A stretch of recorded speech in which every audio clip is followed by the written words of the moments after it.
On continue ce chemin ensemble, un bout de mon Odyssie que je ne pouvais pas ne pas partager, si vous me permettez. Pas parce qu'il est impressionnant, non, pas du tout, on reste en modeste, mais parce qu'il est profondément humain. Alors, c'est l'histoire d'un entre-deux, entre deux postes, entre deux projets, entre deux certitudes. Donc, on est arrivé à... J'ai bien fini mes études, j'avais mon diplôme de diététicien en main, mais en fait, il fallait attendre que mon poste à l'hôpital s'ouvre officiellement parce que le règlement dans un institut, c'est que c'est l'institut qui s'en charge de nos postes. Et puis, j'ai patienté, oui, j'ai patienté, mais patienter, ce n'est pas rester immobile pour moi, étant donné que je suis une personne active qui aime bouger. C'est parfois aussi emprunter des chemins qu'on n'aurait jamais imaginés. Et puis c'est exactement ce qui m'est arrivé. Oui, ce n'était pas la première fois, ni d'ailleurs la dernière. Un jour, une de mes connaissances, quelqu'un que je connaissais bien, de mon entourage, il m'avait dit mais toi, tu ferais une excellente gérante. Moi, là, j'étais bouche bée. Il savait ce que je pouvais faire, il savait mes spécialités, mais gérante de quoi, j'ai dit. Et là, c'est le choc, oui. J'étais choquée, sincèrement, j'étais choquée. Et j'imagine que vous allez l'être aussi, ah oui. Donc, il a dit des magasins de cosmétiques. Parfum, maquillage, soins, beauté, tout ce qu'une femme peut rêver, quoi. Donc, tout un univers que j'aimais bien, j'aimais de loin, dès mon très jeune âge, mais dans lequel je ne m'étais jamais projetée comme professionnelle, non, comme un job. J'ai hésité, mais j'ai même refusé au départ. Il a insisté, et puis il y avait aussi le problème, le plus dur, c'est pas le fait que moi je ne vais pas accepter, mais aussi pour moi, comment convaincre mes parents. Mais subhanallah, mes parents, connaissant la personne, l'endroit, c'était juste à côté de chez nous, donc tranquille. Alors, ils ont été rassurés, et moi-même, et me voilà, gérante d'un magasin. Et oui, magasin que de beauté.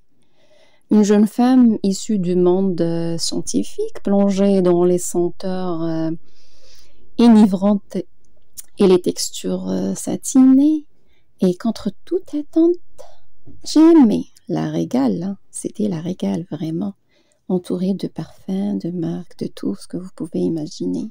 Enfin, les femmes peuvent comprendre ce que je suis en train de dire.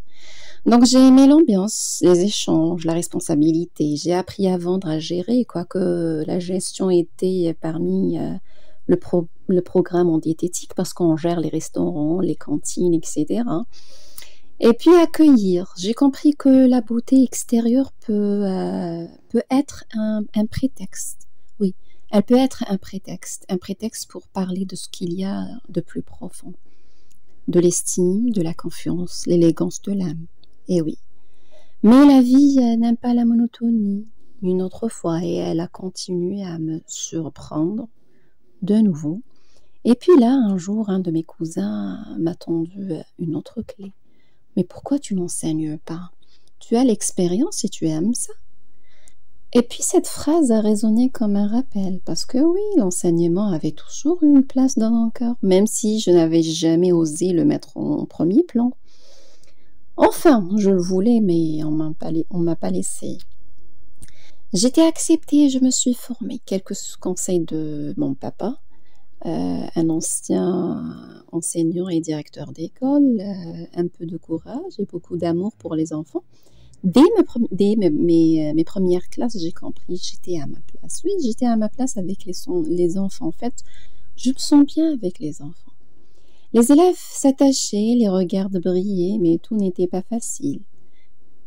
Certains adultes voyaient en moi une rivale, une petite nouvelle, un peu trop investie. Mais comme on dit, l'éducation, ce n'est pas un diplôme, pas du tout. C'est une posture, oui, c'est une posture.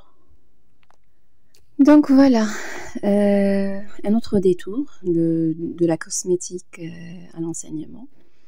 Et puis, pendant ce temps-là, en silence, un rêve. Enfin, oui, un rêve mûrissait. J'avais un rêve à la fin de mes études. C'était de créer mon propre institut, oui. Un lieu de soins, de nutrition, de bien-être. Oui, un cancan. Un cancan juste pour les femmes et les enfants. Eh oui. Un lieu où je pourrais transmettre tout ce que j'avais appris. Oui, c'était mon projet. Et tout ce que j'étais devenue. Alors, vous me demanderez peut-être, est-ce que ce rêve s'est réalisé? Est-ce que la vie m'a laissé aller jusqu'au bout?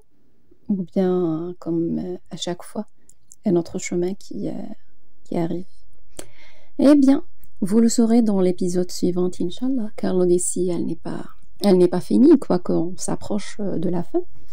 Donc, elle bifurque, elle évolue, elle surprend même, mais elle continue et tant qu'on avance, tant qu'on partage, on est vivant. Voilà, merci d'avoir marché à un autre bout de mon chemin d'Odessie. Et si vous connaissiez même un peu, alors cette voie est aussi la vôtre.